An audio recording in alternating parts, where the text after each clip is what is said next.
Hello people. Hello क्यूटूज and cuties. आज से तुम्हारे को मैं ये बोलूंगा क्या, क्योंकि जबरदस्त रिजल्ट तुम लोग लेके आ रहे हो और अच्छा काम कर रहे हो वैसे। ठीक है। तो 2 दिन से लेक्चर आए नहीं। उसका रीजन था कि फेस्टिवल था कल। तो ऐसा नहीं है कि मुझे टाइम नहीं मिला, लेकिन ये जो फेस्टिवल है इसमें इतनी आवाज़ होती है बाहर कि ये पॉसिबल ही नहीं होता कि मैं अंदर रिकॉर्ड कर लूँ।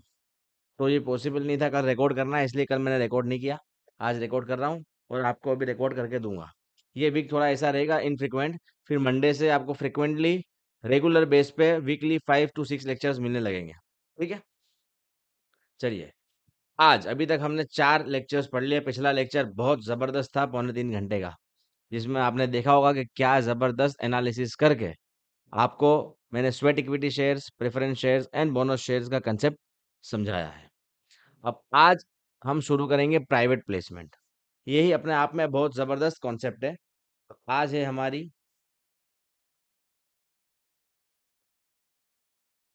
अरे बाप रे, क्या है आज? आज है हमारी class number 5 of chapter 4। Chapter 4 shares and share capital. कौन सी क्लास है? Class number 5। क्या पढ़ेंगे आज? आज हम इसमें पढ़ेंगे एक बहुत ही बेहतरीन कॉन्सेप्ट कंपनी लॉ का। क्या है उस कॉन्सेप्ट का नाम? उसका नाम है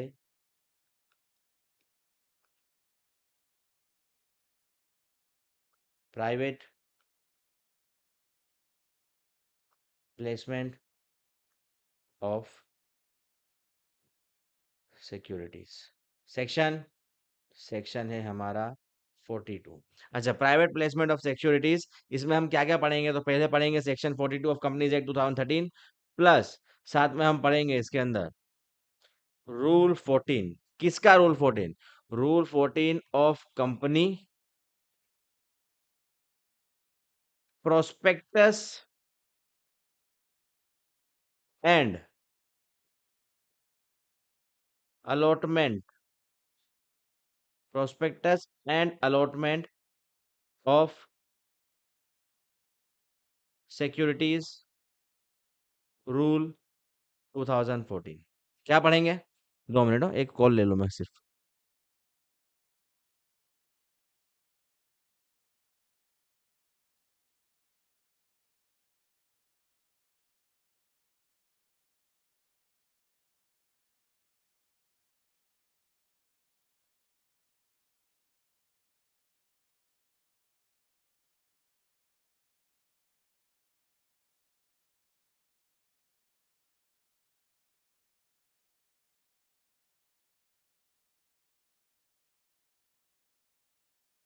सॉरी सॉरी, लेकिन थोड़ा सा अहम कौन था। तो क्या पढ़ेंगे हम प्राइवेट प्लेसमेंट में? सेक्शन 42 ऑफ कंपनीज एक्ट 2013, साथ में rule 14 of companies prospectus and allotment rule 2014, जिसको शॉर्ट में हम क्या बोलते हैं? प्रोस्पेक्टस एंड अलॉटमेंट को शॉर्ट में हम क्या बोलते हैं? PAS। तो रूल 14 किसका? शेयर कैपिटल एंड डिबेंचर नहीं। यहाँ पे पढ़ेंगे हम rule 14 of prospectus and allotment of securities rule 2014। ये 2 चीज हमको पढ़नी है। 2 चीज जब हम कंप्लीट करेंगे तो हमारा प्राइवेट प्लेसमेंट कंप्लीट हो जाएगा। आइए, मैं इससे पहले के बेयर एक्ट में आपके मॉड्यूल में क्या लिखा है, उसके पहले बहुत सारी चीजें हमको पहले समझनी है। फिर हम आएंगे एक्चुअल सेक्शंस पे कि सेक्शन में क्या लिखा है। तो आप समझिए, ये कंपनी है। ठीक है। क्या है ये? कंपनी। कंपनी क्या करती है? कंपनी शेयर्स को इशू करती है। जब कंपनी शेयर इशू करती है तो कैसे करती है? 2 तरीके हैं उसके बाद। थ्रू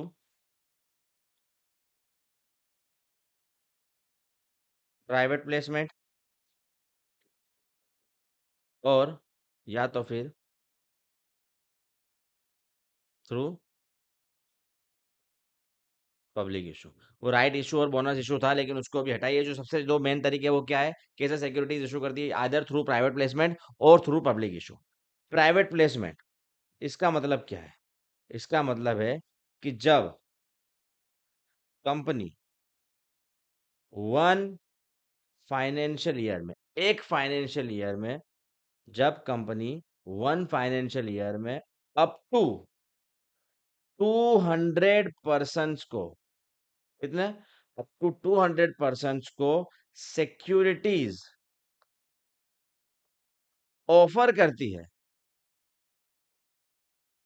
जब कंपनी एक फाइनेंशियल ईयर में अप टू 200% को सिक्योरिटी ऑफर करती है, then it is called what, then it is called private placement. The securities is offer through private placement. And जब कंपनी जब कंपनी एक फाइनेंशियल ईयर में एक फाइनेंशियल ईयर में मोर देन 200 को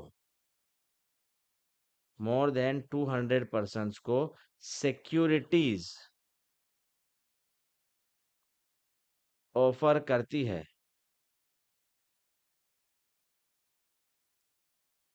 then what it is called, then it shall be deemed to be public issue। उसको मान लिया जाएगा कि वो पब्लिक इशू है। वो असल में पब्लिक इशू नहीं है, लेकिन उसको मान लिया जाएगा कि वो पब्लिक इशू है। मतलब उस पे भी अब सारे सेबी के रेगुलेशंस लगेंगे। पब्लिक इशू पे क्या लगता है? सेबी के रेगुलेशंस। आपने एक साल के एक फाइनेंशियल ईयर में 200 से ज्यादा लोगों को सिक्योरिटीज ऑफर कर दी, तो हम मान लेंगे कि अब वो पब्लिक इशू, प्राइवेट प्लेसमेंट नहीं है। हम मान लेंगे, it is deemed to be public issue, और उस पे सेबी के रेगुलेशंस लगा देंगे। समझ में आया? समझ में आया क्या? प्राइवेट प्लेसमेंट मतलब जब कंपनी एक फाइनेंशियल ईयर में टू 200% को अपनी सिक्योरिटीज ऑफर करती है for the subscription, then it is what called, it is called private placement of securities. और जब कंपनी एक फाइनेंशियल ईयर में 200 से ज्यादा लोगों को अपनी सिक्योरिटीज ऑफर करती है for the subscription, then it shall be deemed as a public issue. समझ में आया क्या? उसको क्या मान के चलेंगे? उसको मान के चलेंगे कि वो पब्लिक इशू है। समझ में आया? आइए, तो अब देखते हैं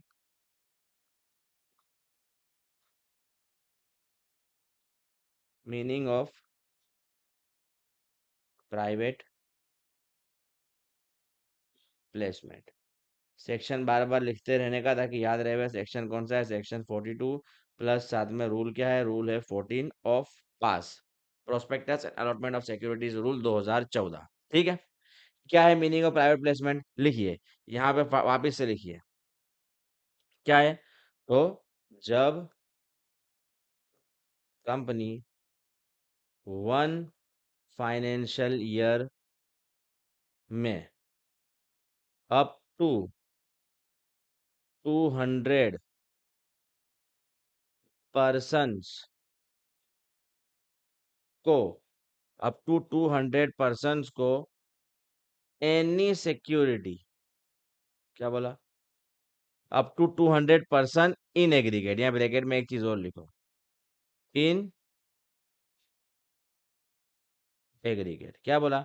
जब कंपनी, जब ये 10 नहीं, ये कंपनी है, जब कंपनी वन फाइनेंशियल ईयर में up to 200 person in aggregate को एनी सिक्योरिटी ऑफर करती है,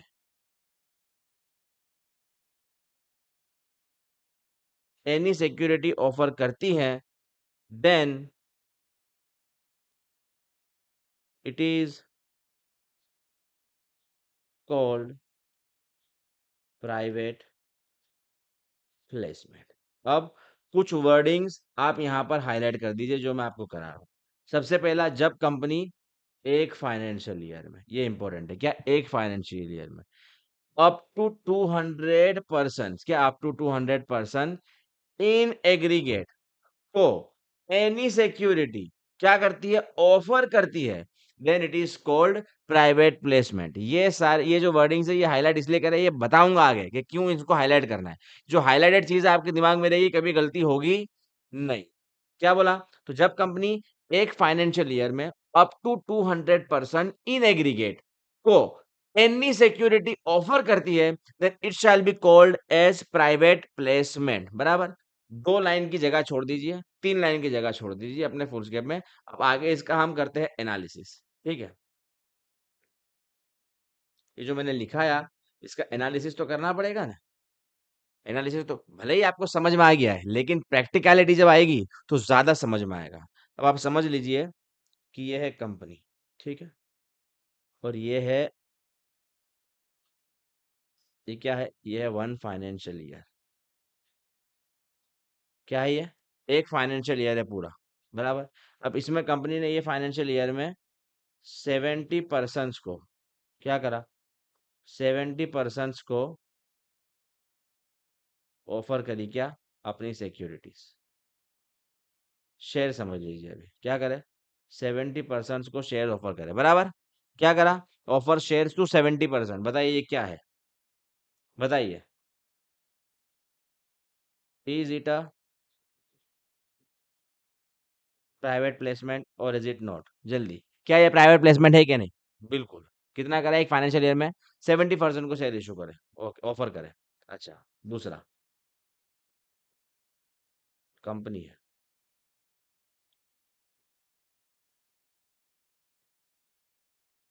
ये वन फाइनेंशियल ईयर है टोटल कंपनी का, ठीक है। यहाँ पे कंपनी ने पहले इस जगह पे क्या करा, अपने शेयर्स ऑफर करे, किसको, टू 80%। फिर इसी फाइनेंशियल ईयर में एक और बार क्या करा, ऑफर करे, क्या करे, शेयर्स, कितने लोगों को, टू 70%।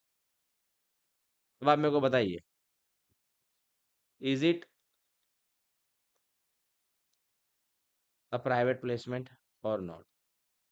जल्दी बताइए, is it a private placement or not? जल्दी, दोनों को अलग अलग लेंगे। ये जो ऑफर है 80% वाला, क्या वो प्राइवेट प्लेसमेंट है? और ये जो ऑफर पर शेयर है 70%, क्या वो प्राइवेट प्लेसमेंट है? दोनों बताइए। क्या ये 80 वाला प्राइवेट प्लेसमेंट है?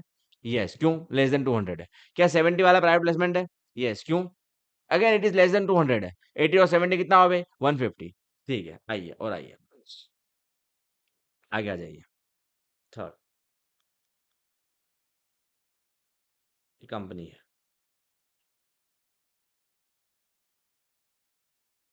ये क्या है, इसका वन फाइनेंशियल ईयर। कंपनी ने यहाँ पे क्या करा, यहाँ पे कंपनी ने शेयर्स ऑफर करे, ऑफर शेयर्स टू 90%। कंपनी ने फिर यहाँ पे क्या करा, इसी साल में दूसरी बार, इट ऑफर शेयर्स टू 80%, ठीक है। फिर यहाँ पे कंपनी ने क्या करा, इट ऑफर शेयर्स टू 50%, ये एक साल में। अब आप मेरे को बताइए, is it a private placement, is it a private placement, is it a private placement or not? क्या ये तीनों प्राइवेट प्लेसमेंट है या नहीं है? बताइए। 90 लोगों को एक साल में शेयर इशू करे, प्राइवेट प्लेसमेंट है, यस। 80% को एक साल में शेयर इशू करे, प्राइवेट प्लेसमेंट है, यस। 50% को एक साल में शेयर इशू करे, प्राइवेट प्लेसमेंट है क्या? आइए ऊपर, क्या लिखा है डेफिनेशन में, देखिए जल्दी। In aggregate up to 200% in aggregate, पूरे साल में चाहे ही आपने एक बार 40 दिए, फिर 50 दिए, फिर 40 दिए, फिर 30 दिए, लेकिन टोटल एक साल के अंदर कितना होना चाहिए, अप टू 200। उससे ज्यादा को आपने कर दिया तो उसको हम क्या मान लेंगे, डीम्ड पब्लिक इशू। तो यहाँ पर ये आपने 90% में 90% को किया, अप टू 200 है, यस, ये क्या हो गया, प्राइवेट प्लेसमेंट। आपने 80% को किया, 90 प्लस 80 170, क्या अप टू 200 है, यस, प्राइवेट प्लेसमेंट। अब यहाँ पे आप क्या लिया है, और 50% को लिया है, 170 प्लस 50 220, मोर देन 200, तो इसको क्या हो जाएगा, ये प्राइवेट प्लेसमेंट नहीं है।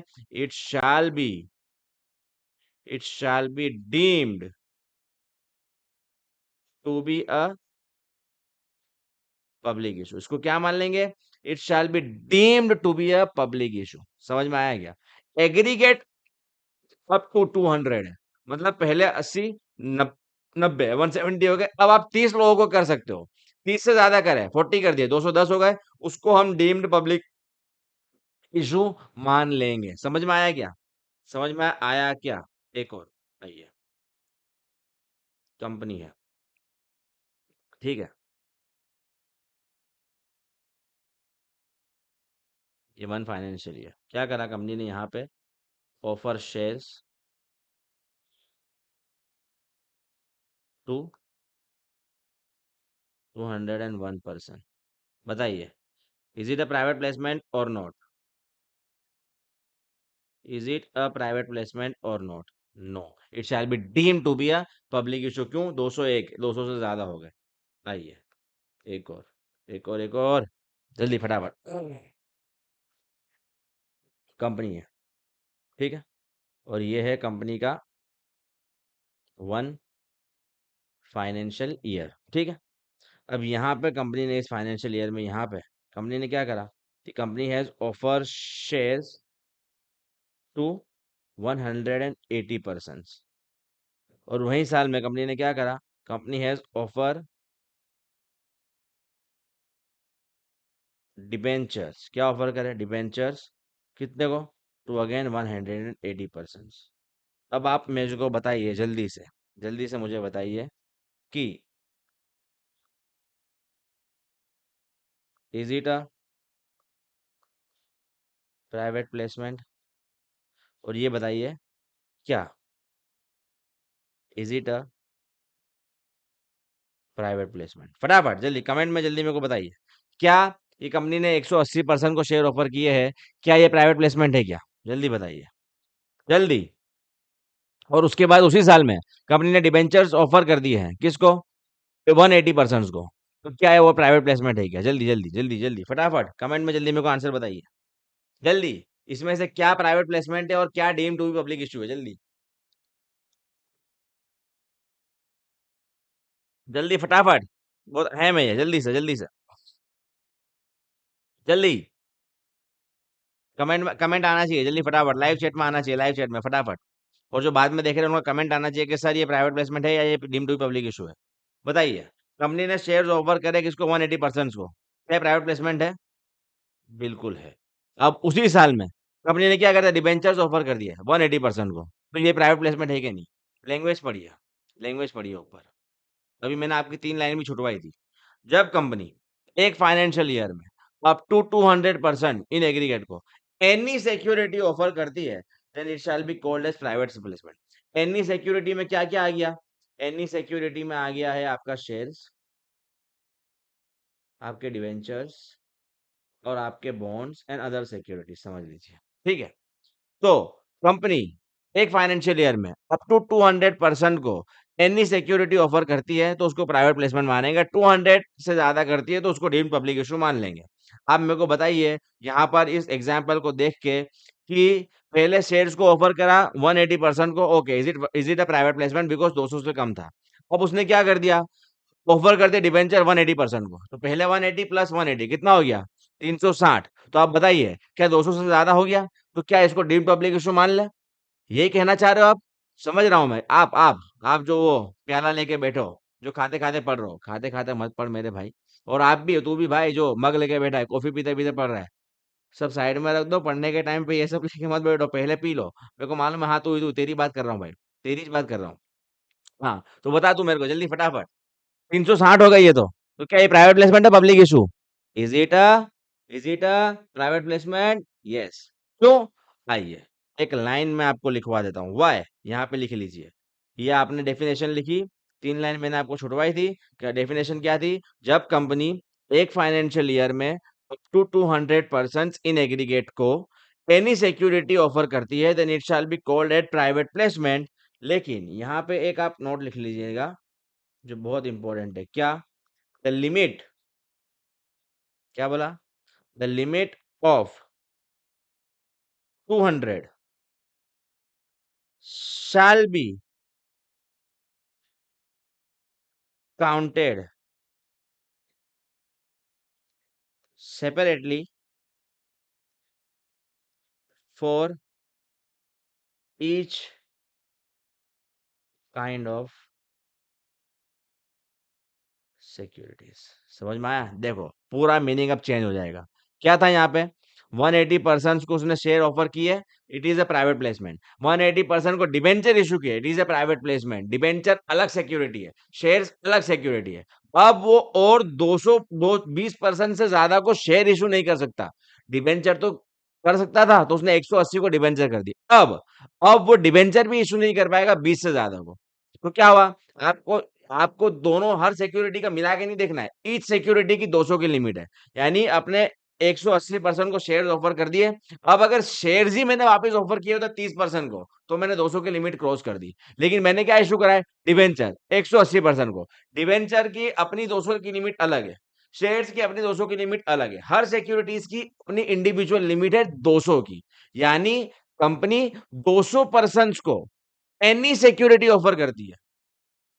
अगर शेयर टू 200% को कराए प्राइवेट प्लेसमेंट, डिवेंचर्स टू 200% को कराए private placement, other securities up to 200% को कराए प्राइवेट प्लेसमेंट, 200 से ज्यादा को any security is shares issue कर दिए, it will be called as, it will be deemed as public issue. 200% से ज्यादा को डिवेंचर इशू कर दिए, it shall be deemed as public issue. समझ में आया? तो the limit of 200 shall be counted individually separately for each kind of securities। समझ में आया क्या?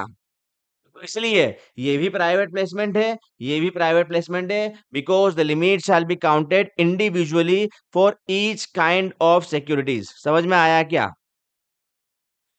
जल्दी बताइए। अब ये थोड़ा सा टफ था, इसको और टफ करता हूं। आइए, ठीक है, कंपनी है और ये है कंपनी का वन फाइनेंशियल ईयर। क्या है? एक फाइनेंशियल ईयर है।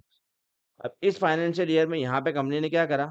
कंपनी ने किया offer shares to 250%, but but but allotted shares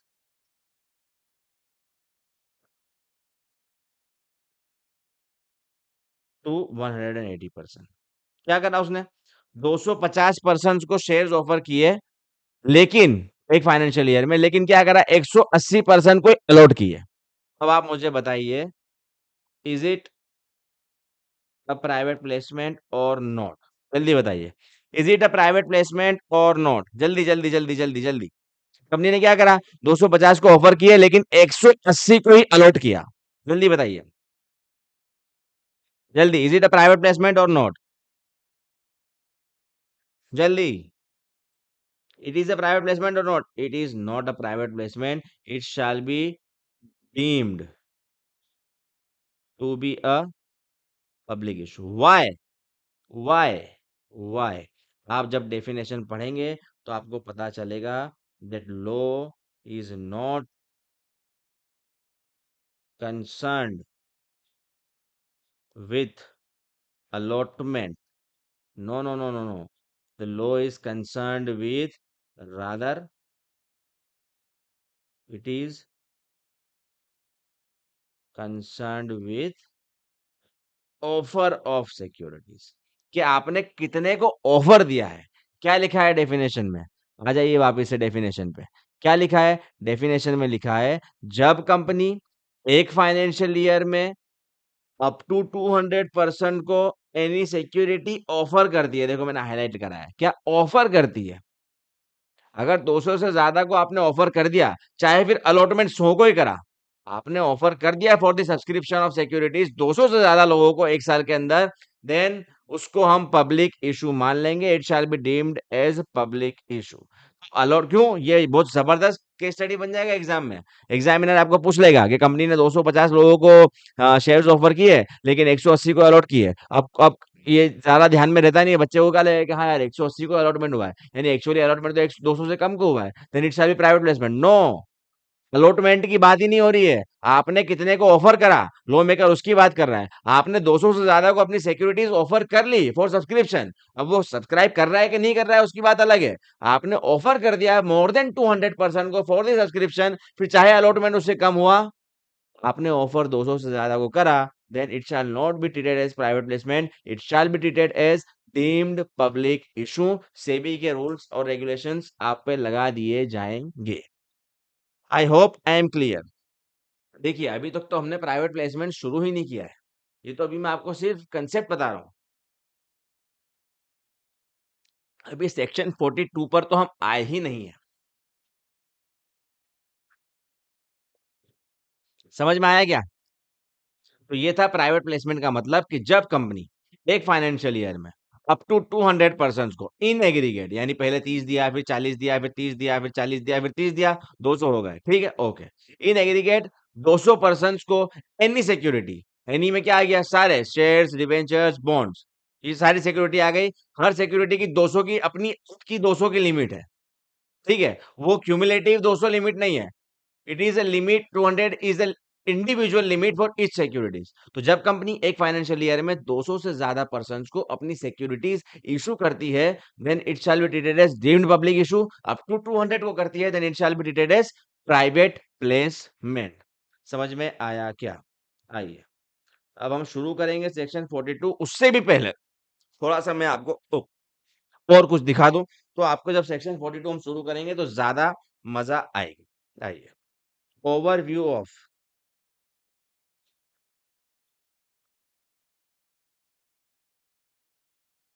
process of private placement. Private placement की प्रोसेस का आप ओवरव्यू ले लीजिए, क्या है, किस तरीके से प्राइवेट प्लेसमेंट शुरू होता है और खत्म होता है। तो इसका प्रोसेस है ये। ठीक है, स्टेप वन क्या है? स्टेप वन क्या करेगी? स्टेप वन, कंपनी शाल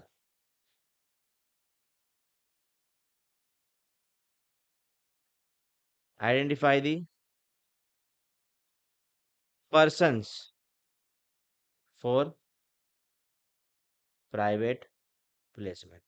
किनको, किन्हें आप प्राइवेट प्लेसमेंट देना चाहते हैं, किन पर्सन्स को आप प्राइवेट प्लेसमेंट देना चाहते हैं, उसको आइडेंटिफाई करेगा पहले कंपनी। यानी आइडेंटिफाई क्या करेगा? To the persons. तो समझ लीजिए कंपनी ने यहाँ पे दो पर्सन आइडेंटिफाई करे। कौन से दो पर्सन है? तो एक है हमारे नानजी भाई, और पहला ये नानजी भाई, और दूसरे है हमारे तोतला सेठ। दोनों कौन है मालूम है ना? नानजी भाई, नानजी को नानजी बनाने वाला कौन? वो माल लाया क्या मेरा, वो वाला। और तोतला सेठ, तीत लात दे दा साले, नकल करता है मेरी, नकल करता है। वो वाला तोतला सेठ 30 लाख, 30 लाख देगा। समझ में आया? 30 लाख रुपए चाहिए इसको, वो वाला तोतला सेठ। तो दोनों को कंपनी ने आइडेंटिफाई करा। तो स्टेप वन क्या है? Company shall identify the person. किसको प्राइवेट प्लेसमेंट पे आप सिक्योरिटीज देना चाहते हो, उस पर्सन को पहले कंपनी आइडेंटिफाई करेगी कि ठीक है भाई, इन लोगों को हम प्राइवेट प्लेसमेंट पे सिक्योरिटीज ऑफर करना चाहते हैं। ठीक है, अब आपने आइडेंटिफाई करा, उसके बाद स्टेप टू। स्टेप टू क्या करेगी कंपनी? स्टेप टू, कंपनी शाल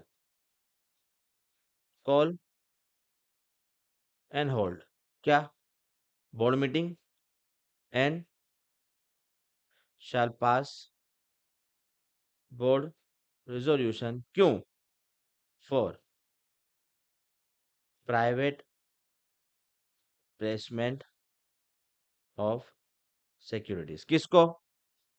तो भाई ये हमारे जो दो लोग हैं आइडेंटिफाई करे, वो दो, टू नानजी भाई एंड तोतला सेठ।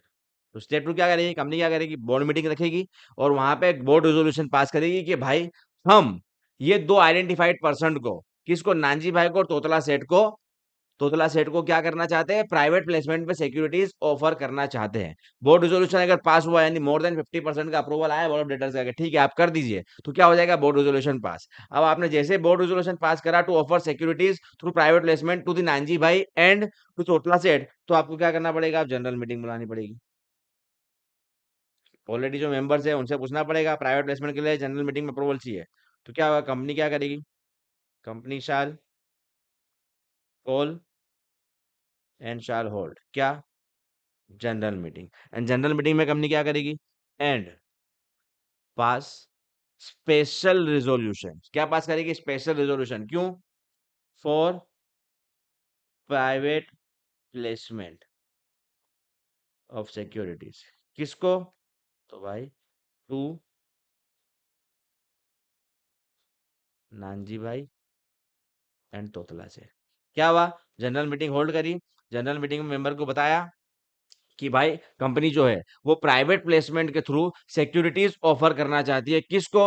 आइडेंटिफाइड पर्सन को। कौन है आइडेंटिफाइड? नानजी भाई तोतला सेट्स। तो सब मेंबर ने क्या करा? ठीक है भाई कोई दिक्कत नहीं है, एंड 75% वोटिंग इन फेवर आ गया, यानी कि स्पेशल रेजोल्यूशन पास हो गया कि ठीक है भाई ऑफर कर दो। इसका मतलब अब कंपनी ऑफर कर सकती है तोतला सेट को और नानजी भाई को थ्रू प्राइवेट प्लेसमेंट पे सिक्योरिटीज। अब जो जनरल मीटिंग आपने होल्ड की और जहां पे आपने स्पेशल रेजोल्यूशन लिया, स्टेप फोर। स्टेप फोर क्या है? कि जो जनरल मीटिंग है जिसमें आपने स्पेशल रेजोल्यूशन फाइल करा, पास करा, in general meeting the company, company क्या करेगी, द कंपनी शाल रिकॉर्ड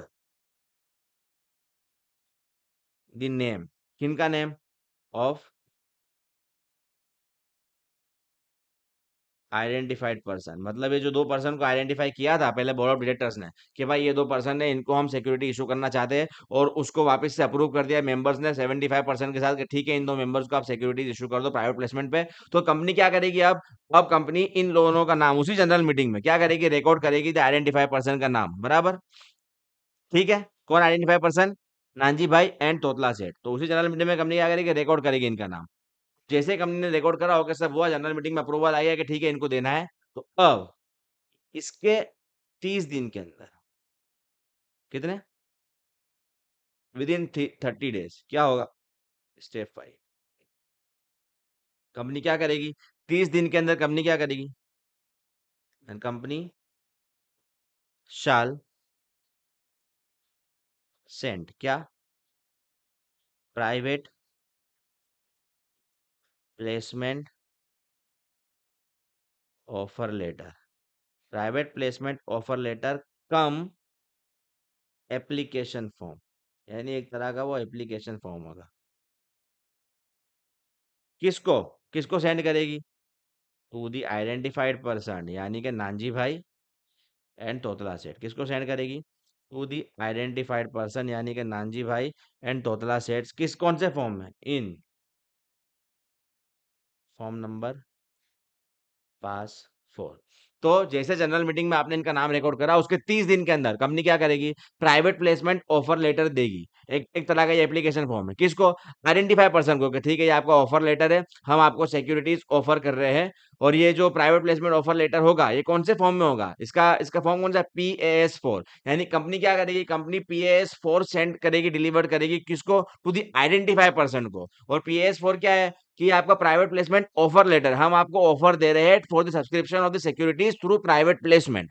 तो 30 दिन के अंदर, जिस दिन जनरल मीटिंग में आपका नाम रिकॉर्ड हुआ उसके 30 दिन के अंदर कंपनी को PAS4 सेंड कर देना है, किसको, किसको, टू दी आइडेंटिफाइड पर्सन। और जब आपने आइडेंटिफाइड पर्सन को ये PAS4 सेंड किया उसके 30 दिन के अंदर, क्या, उसके 30 दिन के अंदर, स्टेप 6, उसके 30 दिन के अंदर क्या करना है कंपनी को, ये जो PAS4 आपने जो दिया किसको, ये आइडेंटिफाई पर्सन को, तो a copy of PAS4 shall also be filed with the ROC by the company within 30 days of of sending it to the identified person. आपने आइडेंटिफाइड पर्सन को जब ये PAS4 दिया यानी कि प्राइवेट प्लेसमेंट ऑफर लेटर दिया, तो उसके 30 दिन के अंदर यही प्राइवेट प्लेसमेंट ऑफर लेटर यानी कि फॉर्म नंबर PAS4 किसको फाइल कर दीजिए, आप उसकी कॉपी ROC को फाइल कर दीजिए। समझ में आया क्या, समझ में आया क्या। स्टेप 7, स्टेप 7, अब आपने प्राइवेट प्लेसमेंट ऑफर लेटर किसको दे दिया है, आप दे चुके हो किसको, आइडेंटिफाइड पर्सन को। अब क्या बोला, ये जो आइडेंटिफाइड पर्सन है यानी कि कौन, नानजी भाई एंड तोतला सेठ, जिनको आपने क्या दिया था, प्राइवेट प्लेसमेंट ऑफर लेटर दिया था, मतलब ऑफर दिया था आपके सिक्योरिटी को सब्सक्राइब करने के लिए। तो अब ये क्या करेंगे, वो जो एप्लीकेशन फॉर्म आपने दिया था वो एप्लीकेशन फॉर्म आपको रिटर्न करेंगे विथ क्या, किसके साथ, एप्लीकेशन मनी के साथ। तो क्या पे करेंगे ये लोग आपको, दे शैल पे यू द एप्लीकेशन मनी। क्या पे करेंगे ये लोग आपको, एप्लीकेशन मनी। अच्छा, एप्लीकेशन मनी आपको कितने दिन में पे करेंगे, जल्दी बताइए। एप्लीकेशन मनी आपको कितने दिन में पे करेंगे, तो ये जो टाइम लिमिट है लिख लीजिए, time limit for paying the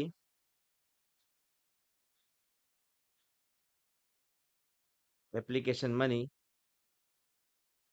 shall be, कितने दिन होंगे जल्दी बताइए, shall be return in PAS4। इसका कोई लॉ मेकर ने टाइम लिमिट डिसाइड नहीं किया है, कंपनी डिसाइड करेगी। और वो PAS4 यानी कि जो प्राइवेट प्लेसमेंट ऑफर लेटर उनको दिया था उसमें बता दिया जाएगा कि इतने दिन में आप अपना हमको आपका एप्लीकेशन मनी दे दीजिए विद एप्लीकेशन, ठीक है। तो ये उस फॉर्म में बता दिया जाएगा कितने दिन में आइडेंटिफाइड पर्सन को अपना एप्लीकेशन मनी कंपनी को देना है, ताकि कंपनी फिर बाद में उसको अलॉटमेंट दे सके, ठीक है। स्टेप 8, आइए, स्टेप 8। स्टेप 8 क्या है? अब कंपनी के पास एप्लीकेशन मनी आ गया।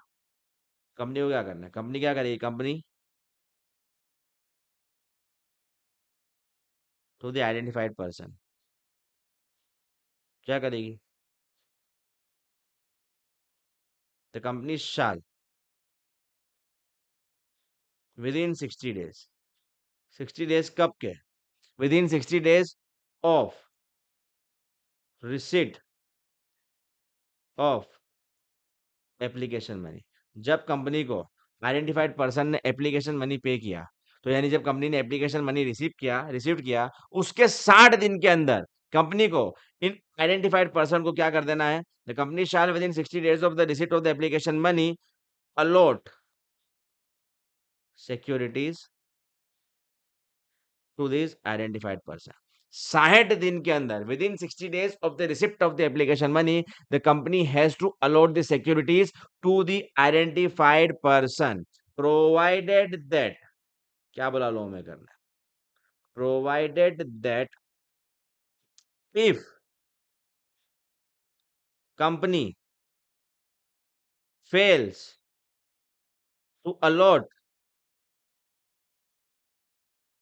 Securities within the said period of 60 days. अगर कंपनी इस 60 दिन में, यानी एप्लीकेशन मनी रिसीव हुआ उसके 60 दिन के अंदर सिक्योरिटीज अलॉट करने में फेल होती है, तो क्या बोला? Provided that if company fails to allot the securities within the set period of 60 days, then the company shall have to refund the application money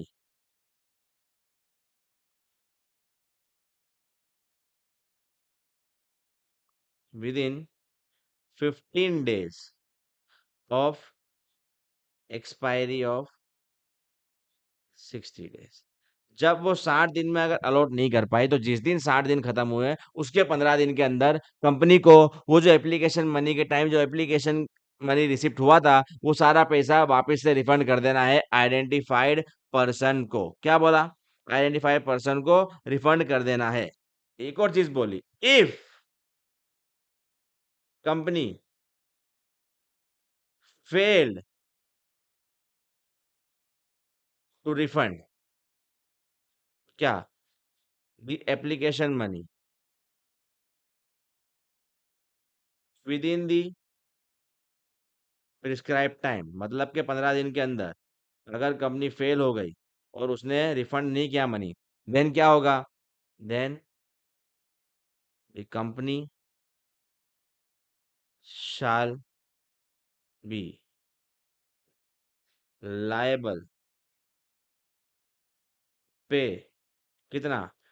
12% interest per annum. कब से? From the expiry of 60 days.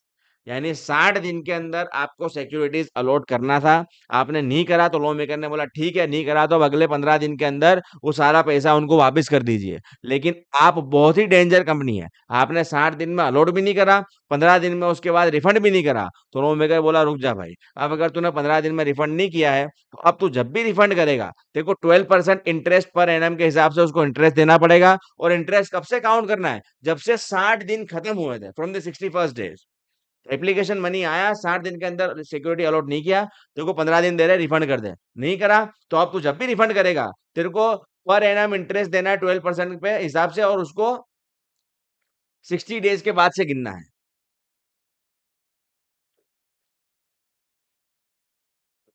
समझ में आया क्या? जल्दी, समझ में आया क्या? और एक बात खाली अभी लिखने के लिए लिख लो कि फ्रॉम द 16th डे, यानी फ्रॉम दिस 16th डे, जिस दिन आपने 15 दिन में रिफंड नहीं किया, तो from 16th day such application money shall be treated as deposit. उसको क्या मान लिया जाएगा? उसको ये मान लिया जाएगा कि कंपनी के पास क्या है, डिपॉजिट आया है, कंपनी ने डिपॉजिट एक्सेप्ट किया है, ये मान लिया जाएगा। समझ में आया? उसके अलग ही कॉन्सिक्वेंसेस होते हैं, वो मैं आपको बाद में बताऊंगा। अभी बस लिखने के लिए लिख लो कि अगर 15 दिन में आपने रिफंड नहीं किया तो आपको जो 12% इंटरेस्ट है वो तो देना है, लेकिन साथ ही साथ क्या मान के चलेंगे हम कि कंपनी के पास ये क्या है, डिपॉजिट है। क्या है? डिपॉजिट। स्टेप 9। अब क्या होगा? कंपनी ने समझ लो अलॉट कर दिया, 60 दिन के अंदर अलॉट करना था, अलॉट कर दिया। तो जब कंपनी अलॉट कर देगी फिर क्या, कंपनी किसको, आरओसी को क्या करेगी? The company shall file return. किसका return? Return of allotment. Securities allot की तो आपको रिटर्न ऑफ अलॉटमेंट फाइल करना है, किसको? To the ROC. कितने दिन में? विद इन 15 डेज ऑफ, किसका 15 days? With in 15 days of allotment of securities. Company ने जब भी सिक्योरिटीज को अलॉट किया उसके 15 दिन के अंदर उसको आरओसी को क्या फाइल करना पड़ेगा? Return of allotment. Return of allotment कौन से फॉर्म में होता है? In form number PAS3। अच्छा, कंपनी आइदर पब्लिक इशू के थ्रू से सिक्योरिटी इशू करे, या प्राइवेट प्लेसमेंट के थ्रू, या राइट राइट शेयर या राइट इशू के थ्रू, या बोनस इशू के थ्रू। जब भी कंपनी सिक्योरिटीज का अलॉटमेंट करती है तो उसको रिटर्न ऑफ अलॉटमेंट फाइल करना पड़ता है, किसको? आरओसी को। और रिटर्न ऑफ अलॉटमेंट कौन से फॉर्म में फाइल होता है? In form number PAS3। कौन से फॉर्म में? In form number PAS3। ठीक है, समझ में आ रहा है क्या? Step number 10। स्टेप नंबर 10 में क्या है? ये कंपनी है, ठीक है। अब वापिस अब क्या करेगी? कंपनी ने रिटर्न ऑफ अलॉटमेंट फाइल कर दिया, अब company shall again call board meeting. क्यों? To pass board resolution. क्यों? For issuing share certificate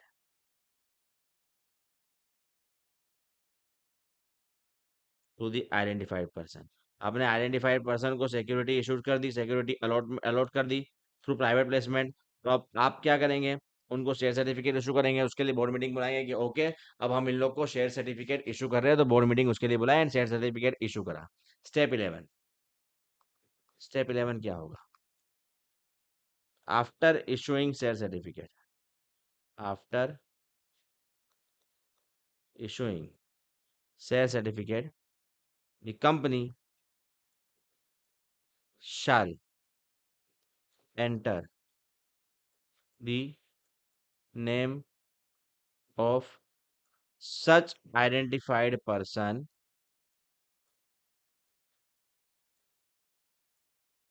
in registered of member. Registered of members किस में होता है? फॉर्म नंबर MGT 1 में। और क्योंकि जब उनका नाम रजिस्टर ऑफ मेंबर्स में आएगा तो वो क्या हो जाएंगे? अब that shall be called as members. आप एक ध्यान रखना कि जब आप शेयर सर्टिफिकेट इशू करते हो तो वो क्या बन जाते हैं? Share holder. अभी तक वो मेंबर नहीं बने, वो मेंबर कब बनेंगे? जब उनका नाम रजिस्टर ऑफ मेंबर्स में कंपनी एंटर करेगी। तो जब आपने शेयर सर्टिफिकेट इशू किया उसके बाद, क्योंकि जिनको शेयर सर्टिफिकेट इशू किया वो आपके शेयर होल्डर्स है, तो आपको उनका नाम रजिस्टर ऑफ मेंबर्स में लिखना पड़ेगा। रजिस्टर ऑफ मेंबर्स MGT 1 में होता है, ठीक है।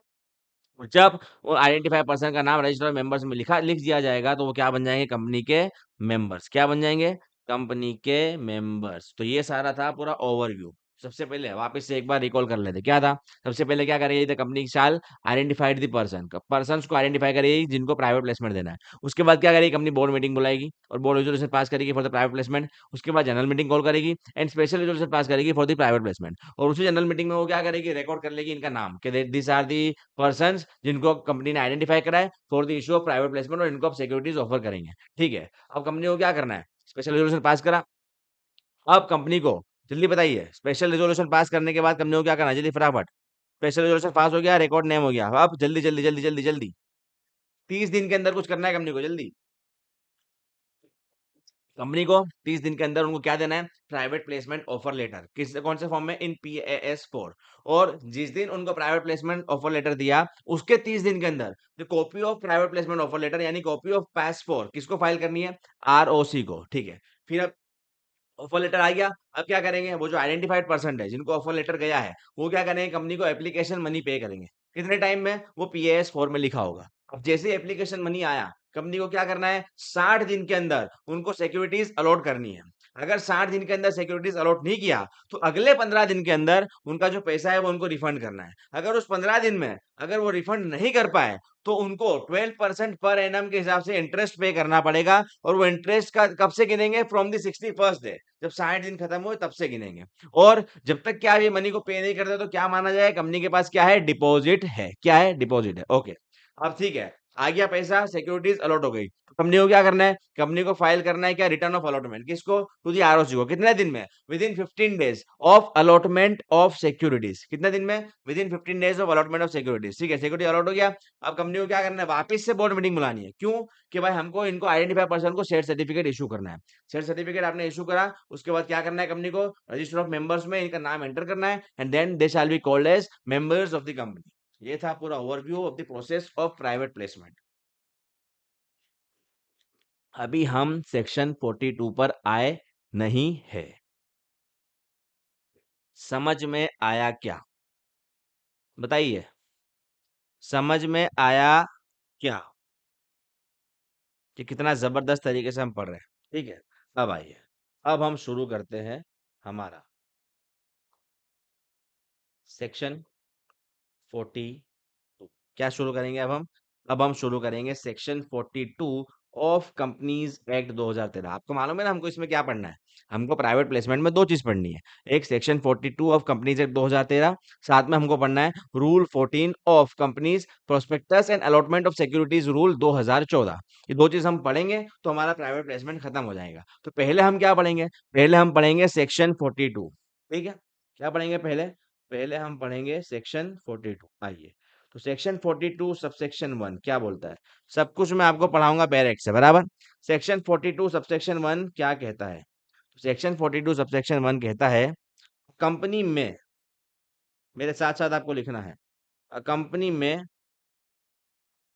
Subject to this section. This section का मतलब क्या है, दिस सेक्शन का मतलब है सेक्शन 42। क्या बोल रहा है सेक्शन 42 सबसेक्शन 1, अ कंपनी में subject to the provision of this section, लिख दीजिए, subject to the provision of this section मतलब सेक्शन 42 क्या करेगी, make private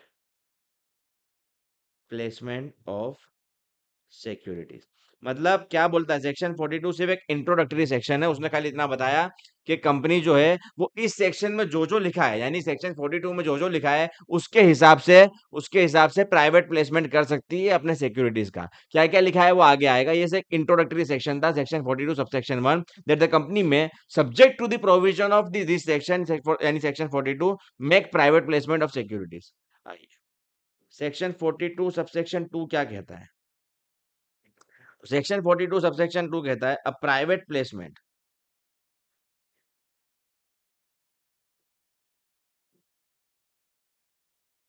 shall be made only to a select group of persons who have been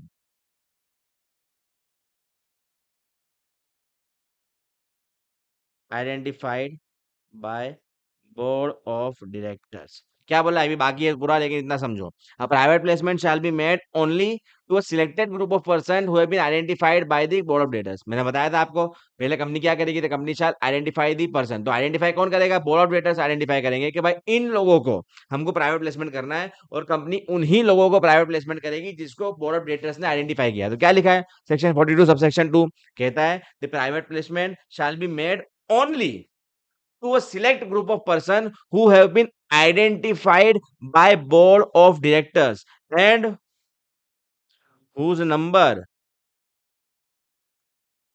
shall not exceed 50। बताइए, गलत लिखा है क्या कुछ मैंने? जल्दी बताइए, कुछ गलत लिख दिया है क्या मैंने? जल्दी, क्या कुछ गलत लिख दिया है क्या मैंने? मैंने तो आपको क्या पढ़ाया था अभी, कि जब कंपनी एक फाइनेंशियल ईयर में अप टू 200% को सिक्योरिटी ऑफर करती है तो उसको प्राइवेट प्लेसमेंट बोलते हैं। तो आप बोलोगे सर आपने तो 50 लिख दिया है, गलत लिख दिया है। फिर से पढ़े क्या लिखा, private placement shall be made only किसको, to selected group of person who has been identified by the board of director. यानी आइडेंटिफाई पर्सन को ही आप प्राइवेट प्लेसमेंट की securities through private placement securities offer कर सकते हैं, हर किसी को नहीं कर सकते। ठीक है, तो ये तो हमको मालूम चल गई कि पहले कंपनी को क्या करना पड़ेगा, पर्सन को आइडेंटिफाई करना पड़ेगा, और उन आइडेंटिफाइड पर्सन को ही कंपनी सिक्योरिटीज इशू करेगी थ्रू प्राइवेट प्लेसमेंट। अच्छा, वो आइडेंटिफाइड पर्सन कितने होने चाहिए, तो क्या बोला, that then the number of such identified person shall not exceed 50। अरे आपने तो अभी बोला था कि 200। अब आगे लिखिए, और such higher amount as may be prescribe. और ये जो प्रिस्क्राइब लिखा है, कहाँ प्रिस्क्राइब किया है, it has been prescribe in rule 14 किसका, of PAS, rule 14 of prospectus and allotment of securities rule 2014। और कितना प्रिस्क्राइब कर दिया है, it shall be prescribe as 200%। यानी अब जो प्रिस्क्राइब है हमको वो देखना है, तो क्या हो, private placement shall be made only to a select group of person who have been identified by the board of directors whose number shall not exceed 200%। क्यों? Because 200 has been prescribed under the rule। तो एक financial year में 200 से ज्यादा लोगों को आप security issue नहीं कर सकते। जो बताया था वो यही है सेक्शन 42 सब सेक्शन 2 में। ठीक है, एक्सक्लूडिंग, खत्म नहीं हुआ है अभी, क्या बोलता है, एक्सक्लूडिंग, किसको एक्सक्लूड कर दिया है, एक्सक्लूडिंग पहला, क्वालिफाइड इंस्टीट्यूशनल बायर, QIB, क्या फुल फॉर्म है इसका, फुल फॉर्म लिख लीजिए, क्वालिफाइड इंस्टीट्यूशनल बायर्स। कौन होते हैं ये इसकी डेफिनेशन पूरी आपको ICDR में आएंगी, लेकिन आप अभी के लिए समझ लीजिए कौन कौन होते हैं। मैं एक दो एग्जाम्पल देता हूँ, bank, public financial institutions etcetera. ये आपके सिलेबस में नहीं है इसलिए मैं आपको बता नहीं रहा हूँ, ये आप जब कब पढ़ेंगे, CMSL में, क्वालिफाइड इंस्टीट्यूशनल बायर्स, इनको एक्सक्लूड करेंगे। एंड साथ में दूसरा किसको एक्सक्लूड करेंगे, एंड है बीच में, एंड, दूसरा employee of the company being offer securities under ESOP।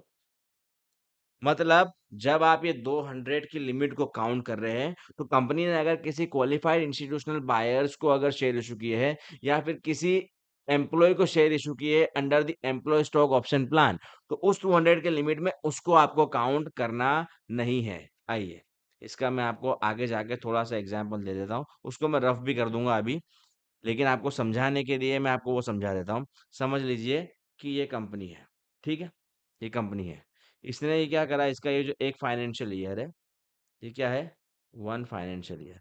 इस फाइनेंशियल ईयर में कंपनी ने क्या किया, कंपनी ने किया पहला, ऑफर शेयर्स, किसको, the company had offer shares to 180 person. फिर कंपनी ने क्या किया, then company has offer shares to 50 employees. Then what company has done? Then company has offer shares to 30 QIBs। आप जल्दी से मुझे बताइए, is it a private placement or not, is it a private placement or not, जल्दी क्या है ये, yes it is a private placement. क्यों? क्योंकि आपको ये जो दो है, इनको तो इंक्लूड करना ही नहीं है, तो 200 के लिमिट में ये तो एक्सक्लूड हो गए। तो अभी आपने कितने लोगों को किया हुआ है, 100%, 180% लोगों को, 200 से कम है। तो 180% को आपने किया है सिक्योरिटीज ऑफर, तो वो क्या है, it is a private placement. समझ में आया क्या? Employ and QIBs are excluded from the limit of 200। अच्छा, एम्प्लॉय को क्यों एक्सक्लूड करा, आप समझिए कि कंपनी एम्प्लॉय को शेयर्स क्यों देती है, उनको मोटिवेट करने के लिए। अगर कंपनी अगर एम्प्लॉय को जो शेयर्स दे रही है उसको भी आप लिमिट में काउंट करेंगे, तो फिर कंपनी एम्प्लॉय को कभी शेयर्स देगी नहीं कि यार एक तो इनको मोटिवेट करने के लिए देना है, और एम्प्लॉय को जब देते तो वो थोड़ा अच्छी ऑफर्स में देते, थोड़ा डिस्काउंट वगैरह में, या फिर उनके उनको एज अ गिफ्ट दे रहे होते जो भी। तो क्या करेगी कंपनी, बोलेगी अरे यार शेयर इनको नहीं देना, वरना इनको देंगे तो अभी फिर हमारी लिमिट खत्म हो जाएगी, फिर हमको क्या करना पड़ेगा, पब्लिक इशू में आना पड़ेगा।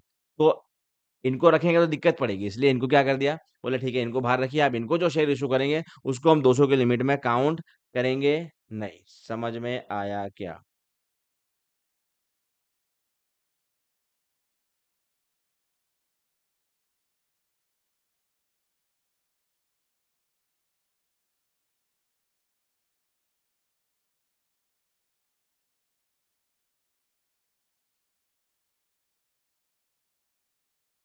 समझ में आया क्या? समझ में आया कि जो क्या बोला सेक्शन 42 सबसेक्शन 2 ने, a private placement shall be made only किसको, to a selected group of person who have been identified by the board of directors and whose number shall not exceed 50 or as may be prescribed, कितना prescribed है, 200, यानी 200 से ज्यादा लोगों को नहीं हो सकता है, excluding QIBs and the employees to whom the securities are being issued under the employee stock option plan। Section 42 subsection 3 क्या कहता है? सेक्शन 42 सबसेक्शन 3 तो बोलता है कंपनी, क्या बोलता है, company making private placement shall issue, हम ऑलरेडी पढ़ चुके हैं क्या, shall issue private placement offer letter cum application form, किसको, टू दी आइडेंटिफाइड पर्सन, किसको, टू दी आइडेंटिफाइड पर्सन। क्या बोला, ऑलरेडी हम पढ़ चुके हैं। तो क्या बोला सेक्शन 42 सब सेक्शन 3, कंपनी जो प्राइवेट प्लेसमेंट दे रही है उसको क्या करना पड़ेगा, प्राइवेट प्लेसमेंट ऑफर लेटर देना पड़ेगा, किसको, to the identified person whose name and address are recorded by company. अच्छा, प्राइवेट प्लेसमेंट ऑफर लेटर कौन से फॉर्म में होगा, जल्दी बताइए, कौन से फॉर्म में है, इन पास नंबर 4, PAS 4। कौन सा फॉर्म है प्राइवेट प्लेसमेंट ऑफर लेटर का, PAS 4। कौन सा है, PAS 4। प्रोवाइडेड दैट, नई चीज आई अब, क्या है, provided that the private placement offer letter जो कंपनी ने दिया है टू द आइडेंटिफाइड पर्सन को, and application form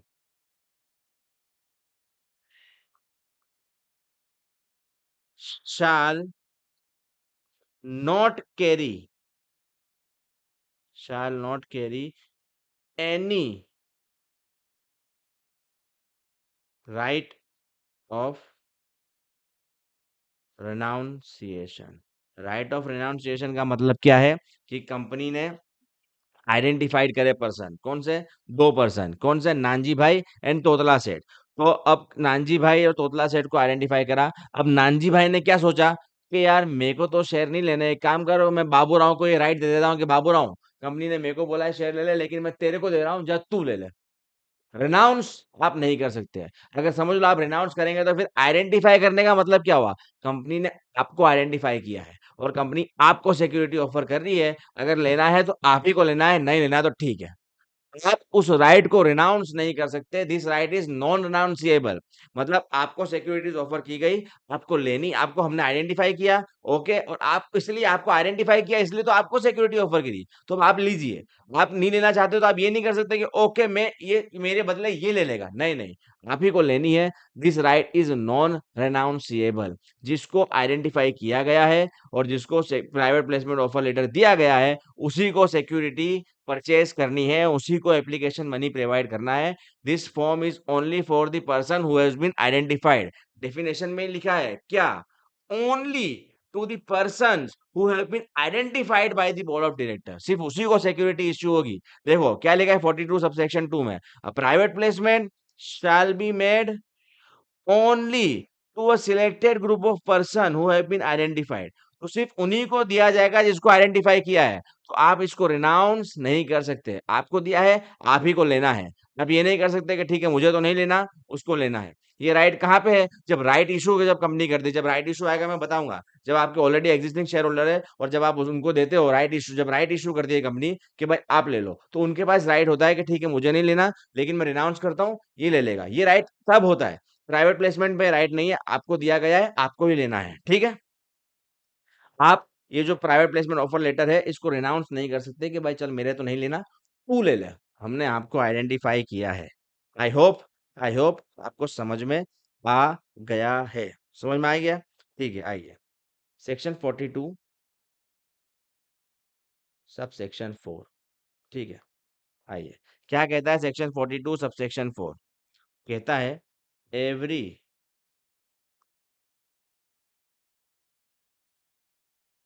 identified person willing to subscribe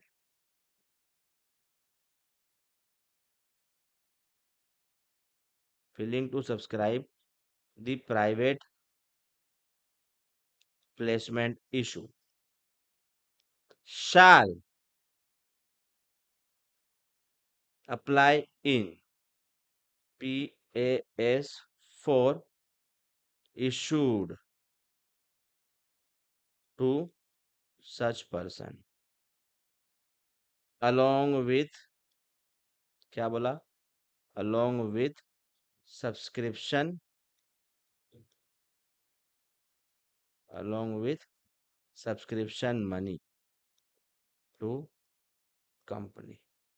क्या बोला कि हर आइडेंटिफाइड पर्सन जो चाहता है कि उसको जो प्राइवेट प्लेसमेंट ऑफर लेटर दिया गया, मतलब उसको जो ऑफर दिया गया, वो ऑफर में उसको सब्सक्राइब करने हैं शेयर्स, तो उसको क्या करना है? तो every identified person willing to subscribe the private placement issue shall apply in PAS 4। उसको प्राइवेट प्लेसमेंट ऑफर लेटर दिया गया पास 4, वही ऑफर लेटर उसको कंपनी को वापस रिटर्न करना है with application money, with subscription money. समझ में आया? अगर वो चाहता है कि उसको सिक्योरिटी सब्सक्राइब करनी है, तो उसको पासपोर्ट रिटर्न करना है, यानी एप्लीकेशन फॉर्म फिलअप करके, और उसके साथ उसको क्या रिटर्न देना है? एप्लीकेशन मनी, यानी कि subscription money to the company. Either, और वो सब्सक्रिप्शन मनी जो देगा वो किस में देगा? इन दी फॉर्म ऑफ, या तो वो चेक में दे देवे, या तो वो डिमांड ड्राफ्ट दे देवे, या तो वो कोई अदर बैंकिंग चैनल चैनल से पेमेंट कर देवे, यानी यूपीआई वगैरह, जिससे चाहे वो कर देवे, but not in cash. Cash में नहीं दे पाएगा, कैश में नहीं देना है। आप चेक से पेमेंट कर दीजिए, आप डिमांड ड्राफ्ट से पेमेंट कर दीजिए, आप other banking channels UPI NEFT RTGS जिससे करना है कर दीजिए, मगर कैश से पेमेंट नहीं करना है। तो आप कंपनी ने आपको प्राइवेट प्लेसमेंट ऑफर लेटर दिया इन पैस 4, उसी पैस 4 को आपको कंपनी को वापस रिटर्न करना है विथ एप्लीकेशन मनी, अगर आप चाहते हैं कि आपको सब्सक्राइब करना है कंपनी की सिक्योरिटीज को। समझ में आया क्या? समझ में आया क्या? क्या इतना ही है सेक्शन 42 सबसेक्शन 4? नहीं। बाद में कंपनी ने बोला, लॉ मेकर ने बोला, प्रोवाइडेड दैट, क्या बोला लॉ मेकर ने? लॉ मेकर ने प्रोवाइडेड दैट द कंपनी, ये जो कंपनी है जिसके पास ये पैसा आया application money subscription money, the company shall not utilize the amount, shall not utilize the amount raised through private placement unless allotment is made, और अगर अलॉटमेंट नहीं किया गया, और unless the allotment is made and, sorry, or नहीं, unless the allotment is made and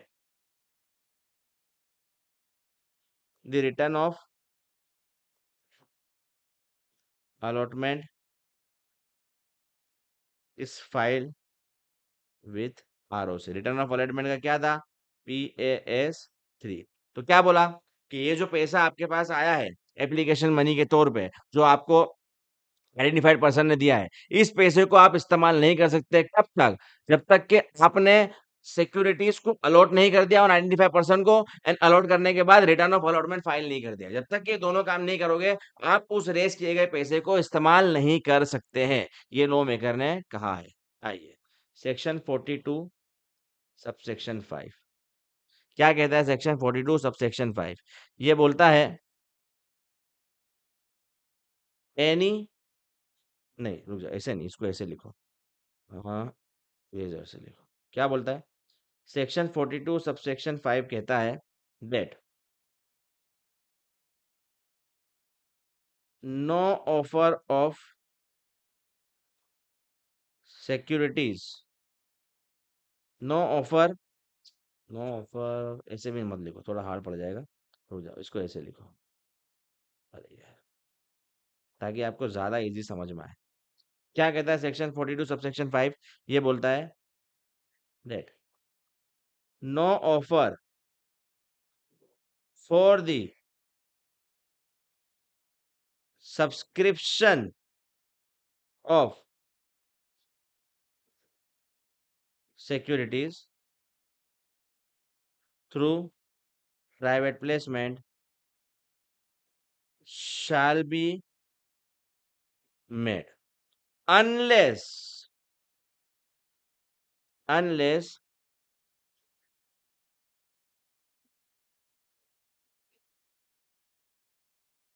a previous offer for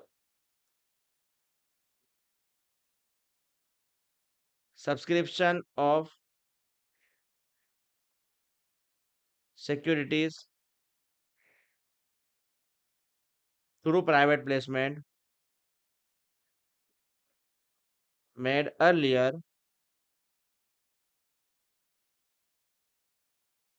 has been completed or withdrawn or abandoned, यानी कि cancel. क्या बोलता है कि कंपनी ने अगर पहले कोई प्राइवेट प्लेसमेंट ऑफर दिया था, क्या बोला था? कंपनी ने कुछ प्राइवेट प्लेसमेंट ऑफर पहले निकाला है, और अभी तक उस प्राइवेट प्लेसमेंट में या तो कंपनी ने अलॉटमेंट नहीं किया है, या उस प्राइवेट प्लेसमेंट को कंपनी ने विड्रॉन नहीं किया है, या कंपनी ने वो ऑफर जो प्राइवेट प्लेसमेंट में दी थी उसको कैंसिल नहीं की है, तो कंपनी दूसरा प्राइवेट प्लेसमेंट नहीं ला सकती। क्या बोला कि कंपनी अगर पहले लाई है, मतलब समझ लीजिए कंपनी ये यहाँ पर ये जो इधर आई है, ये कंपनी है, ठीक है, ये उसका एक फाइनेंशियल ईयर है, ठीक है। अब कंपनी ने यहाँ पे क्या करा था? ऑफर करे शेयर्स थ्रू प्राइवेट प्लेसमेंट, कितने लोगों को? 80% को। अब इसका जो है वो कंपनी ने अभी तक अलॉटमेंट नहीं किया है। ये अलॉटमेंट नहीं किया तो और क्या किया? या तो विड्रॉन भी नहीं किया है, या इसको कैंसिल भी नहीं किया है। अब यहाँ पे कंपनी एक और ला रही है, क्या? फिर से हम ऑफर कर रहे हैं तुमको शेयर, क्या? बोले भाई थ्रू प्राइवेट प्लेसमेंट 90% को। तो ये कंपनी नहीं कर पाएगी जब तक ये कंपनी जो अर्लियर प्राइवेट प्लेसमेंट था उसको या तो कंप्लीट नहीं कर लेती उसके सिक्योरिटीज अलॉट करके, या तो उसको वापस से विड्रॉ नहीं कर लेती, या तो उसको कैंसिल नहीं कर देती। क्या लिखा है लॉ में करने? No offer for the subscription of securities through private placement, यानी आसान में no private placement shall be made unless a previous private placement has been completed or withdrawn or abandoned by the company. समझ में आया क्या? यहाँ पे ये लॉ मेकर कहना चाह रहा है। आइए, सेक्शन 42 सबसेक्शन 6 पे आने से पहले एक और चीज जो लॉ मेकर ने बोली है वो मैं आपको बता दूं। क्या बोला लॉ मेकर ने पहले? That no private placement shall be made unless a private placement made earlier was completed or withdrawn or cancelled। समझ में आया क्या? इसको रफ कर दीजिए। ये खाली आपको मैंने एग्जाम्पल देने के लिए समझाया था।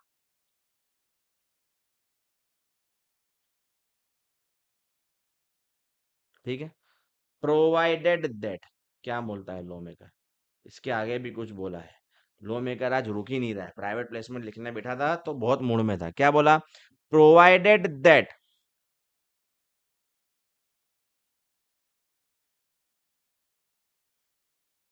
Provided that subject to,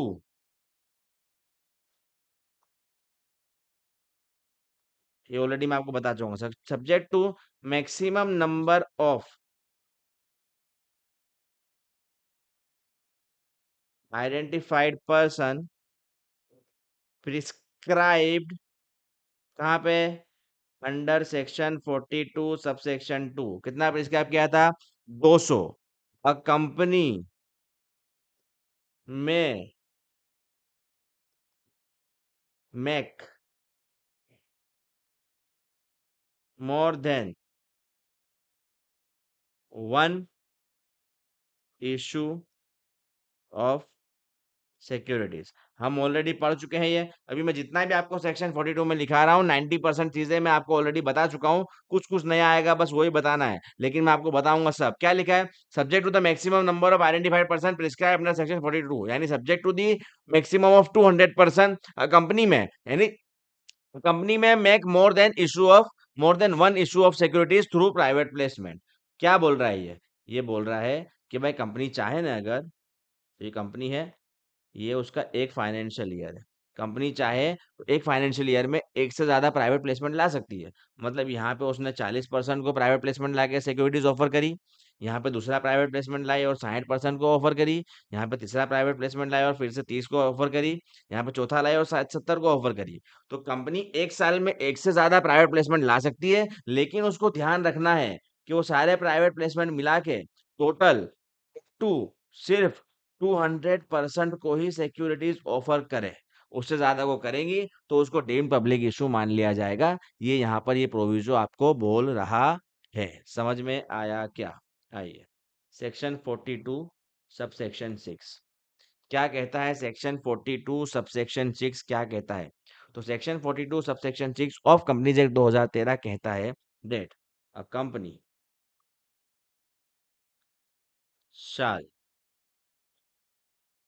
allot it's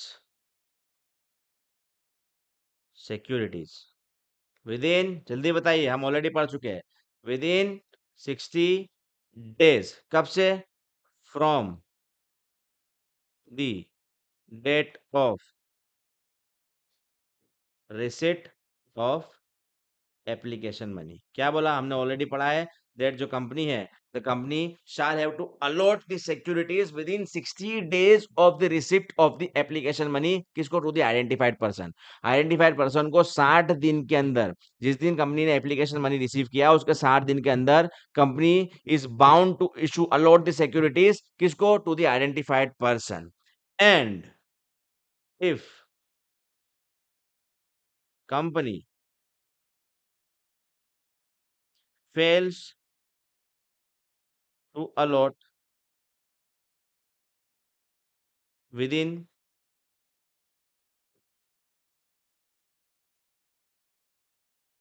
the prescribed time, then the company shall have to refund the entire application money within, कितने दिन में? जल्दी बताइए। With in 15 days. कब से? Of expiry of 60 days. क्या बोला? कि कंपनी को जिस दिन कंपनी के पास रिसीव्ड हुआ एप्लीकेशन मनी उसके 60 दिन के अंदर जो आइडेंटिफाइड पर्सन है जिन्होंने एप्लीकेशन मनी दिया है उनको सिक्योरिटीज को अलॉट कर देना है 60 दिन के अंदर। अगर कंपनी 60 दिन के अंदर उनको सिक्योरिटीज अलॉट करने में फेल हो जाती है तो कंपनी को क्या करना है कि अब अगले 15 दिन के अंदर उनको उनका सारा पैसा रिफंड कर दें। लेकिन आगे एक और बात थी, बट आगे एक और बात थी, याद करिए। क्या बोला? अदरवाइज, अगर अदरवाइज अगर कंपनी ये करने में भी फेल हो गई, यानी पहले 60 दिन में तो सिक्योरिटीज अलॉट नहीं की, उसके बाद अगले 15 दिन में उसको पैसा भी नहीं दिया, तो क्या होगा? Then the company has to pay क्या? 12% interest per annum on the application money from the expiry of 60 days. जब से 60 दिन एक्सपायर हुए तब से काउंट करेंगे, और उसको फिर क्या करना पड़ेगा? पर एनम 12% के हिसाब से इंटरेस्ट रेट देना पड़ेगा रिफंड अमाउंट पे, प्रोवाइडेड दैट। क्या बोलता है लॉ मेकर? और बोलता है provided that the application money received shall be kept in separate bank account. बताइए, अभी आगे हो रहा है, लेकिन अभी यहाँ मैं रुक रहा हूँ। क्यों? क्यों लॉ मेकर ने बोला कि अलग से बैंक अकाउंट में रखनी है? क्या बोला लॉ मेकर ने? बोला कि the application money received shall be kept in separate bank account. क्यों? क्योंकि भाई, आप इस पैसे को इस्तेमाल नहीं कर सकते हो। कब तक? जब तक कि आप सिक्योरिटीज को अलॉट नहीं कर देते। जब तक कि आप सिक्योरिटीज को अलॉट नहीं कर देते हैं, देखो यहीं ऊपर ही लिखा है, क्या बोला है कि the company shall not utilize and raise the money and shall not utilize the amount raised through private placement unless the allotment is made and the return of allotment is filed। यानी क्यों बोला law maker ने यहाँ पे कि separate bank account में रख दो? क्योंकि आप उस अमाउंट को इस्तेमाल नहीं कर पाएंगे जब तक कि आप सिक्योरिटीज को अलॉट नहीं कर देते, और 95% को, एंड उसका रिटर्न ऑफ अलॉटमेंट नहीं फाइल कर देते ROC को। तब तक के लिए आप इस अमाउंट को यूज नहीं कर पाएंगे। उसके बाद कर सकते हैं। अच्छा, उसके बाद यूज कर सकते हैं तो कहाँ पे यूज कर सकते हैं? तो ये जो अमाउंट है, जो सेपरेट बैंक अकाउंट में आई और रख दी सेपरेट बैंक अकाउंट में, इसको दो ही जगह पे इस्तेमाल किया जा सकता है। पहला, जब तक कि सेपरेट बैंक अकाउंट में है, यानी आप अलॉट कर दोगे सिक्योरिटी, उसके बाद आपका जो ऑब्जेक्ट था वहां इस्तेमाल करो। लेकिन जब तक कि अलॉटमेंट नहीं हो रहा है सिक्योरिटीज का, तो अब आप इस अमाउंट को कहाँ पे इस्तेमाल करते हो? तो सबसे पहला, एडजस्टमेंट, यानी यूं लिखो। क्या लिखा? Provided the application money received shall be kept in the separate bank account and and shall be utilized only for a adjustment against allotment of securities, और दूसरा बी, और कहाँ पे? Be, for repayment of money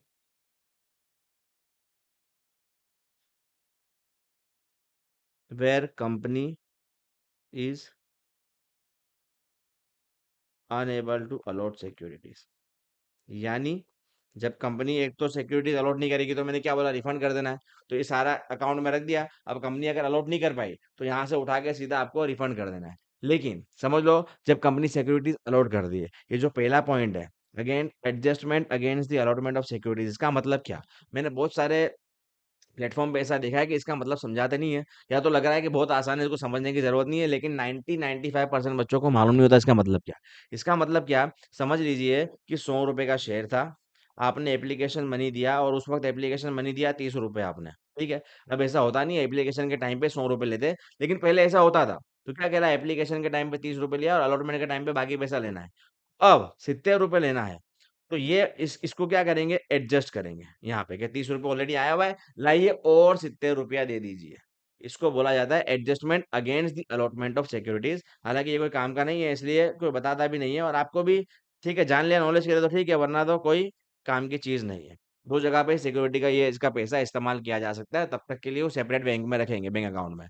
और जब तक कि आप अलॉटमेंट ऑफ सिक्योरिटीज नहीं कर देते और रिटर्न ऑफ अलॉटमेंट फाइल नहीं कर देते, आप इसको जिस ऑब्जेक्ट के लिए आपने रेज किया है, आप उस ऑब्जेक्ट के लिए भी इस्तेमाल नहीं कर पाएंगे। समझ में आया क्या?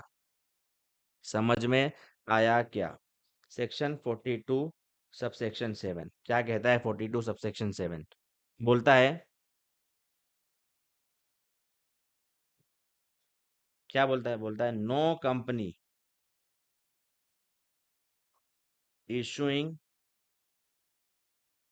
securities through private placement shall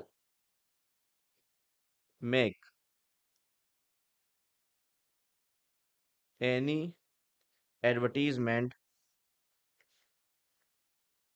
to the public at large। सही है ना भाई? आप क्या कर रहे हैं? आप प्राइवेट प्लेसमेंट कर रहे हैं। एडवर्टाइजमेंट कब देनी है? जब पब्लिक इशू कर रहे हो। तो आप ये पब्लिक को कर ही नहीं रहे हो, आप किसको कर रहे हो? आइडेंटिफाइड पर्सन को। तो आपको जो भी चीज देनी है वो सिर्फ आइडेंटिफाइड पर्सन को देनी है। आप पब्लिक एट लार्ज को इश्तेहार नहीं दे सकते। यानी कि मीडिया में दे दिया कि हम भाई प्राइवेट प्लेसमेंट ला रहे हैं। अरे अरे भाई, सबके लिए ये है ही नहीं। ये सिर्फ आइडेंटिफाइड पर्सन के लिए ही है। तो इसलिए लॉ मेकर ने क्या करा? प्रोहिबिट कर दिया, मना कर दिया कि भाई आप प्राइवेट प्लेसमेंट के थ्रू यानी अंडर सेक्शन 42 जब कोई सिक्योरिटी इशू कर रहे हो, then you are not allowed to make any advertisement to the public at large। समझ में आया क्या? हाँ, आप जिनको आइडेंटिफाई किया उनके लिए कुछ एडवर्टाइजमेंट कर रहे हो, उन्हीं को स्पेसिफिकली कि ईमेल के थ्रू दिया कि भाई हम आ रहे हैं या वो चलेगा। आपको पब्लिक एट लार्ज को करना नहीं है। सेक्शन 42 सबसेक्शन 8 क्या बोल रहा है? सेक्शन 42 सबसेक्शन 8 ऑलरेडी हमने पढ़ लिया है, लेकिन हमको जो सेक्शन में लिखा हुआ लिखना है। मैंने आपको सब पहले बहुत सारी चीजें बता दी है, वही सब सेक्शन में लिखा हुआ है। सेक्शन के साथ हमको लिखना है ताकि पूरा डायरेक्ट भी हमारे नोट्स में आ जाए, और मॉड्यूल में भी यही है। क्या लिखा है? Section 42 subsection 8 the company shall file, क्या फाइल करेगी? The company shall file return of allotment. किसको फाइल करेगी return of allotment? To the ROC। किसको फाइल करेगी? To the ROC। कितने दिन में? जल्दी, विद इन 15 डेज। कब से? Within 15 days from the date of allotment of securities. जब आपने सिक्योरिटीज को अलॉट किया, उसके 15 दिन के अंदर क्या कर देना है? आपको रिटर्न ऑफ अलॉटमेंट फाइल कर देना है ROC को। रिटर्न ऑफ अलॉटमेंट का फॉर्म जल्दी बताइए। PAS3। क्या है रिटर्न ऑफ अलॉटमेंट का फॉर्म? PAS3। तो सेक्शन 42 सबसेक्शन 8 क्या बोलता है कि आपको 15 दिन के अंदर, कब से 15 दिन? 15 days from the allotment of securities क्या करना है? रिटर्न ऑफ अलॉटमेंट फाइल करना है टू दी ROC। अब उसी से रिलेटेड है सेक्शन 42 सबसेक्शन 9। क्या बोलता है कि अगर if company fails to file return of allotment, return of allotment यानी कि form number PAS3 to the ROC within prescribe time, यानी कि जो मैंने बताया 15 दिन। अगर company within prescribe time यानी 15 दिन में ROC को रिटर्न ऑफ अलॉटमेंट फाइल नहीं करती, तो क्या होगा? Then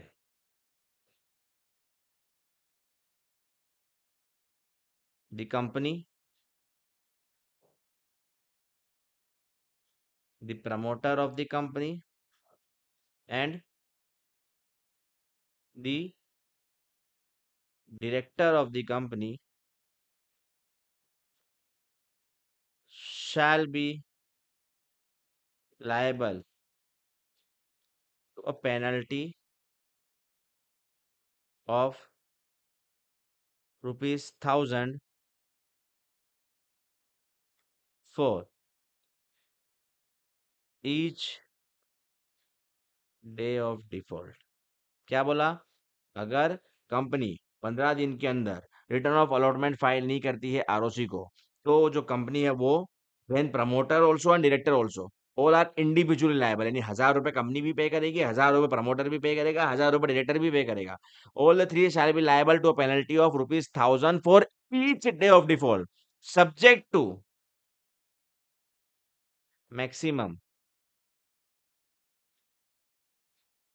subject to maximum of rupees 25 lakh, यानी मैक्सिमम कितना होगा 25 लाख, रोज का 1000 1000 रुपए है, पर मैक्सिमम पेनल्टी कितना होगा 25 लाख रुपए, उससे ज्यादा नहीं।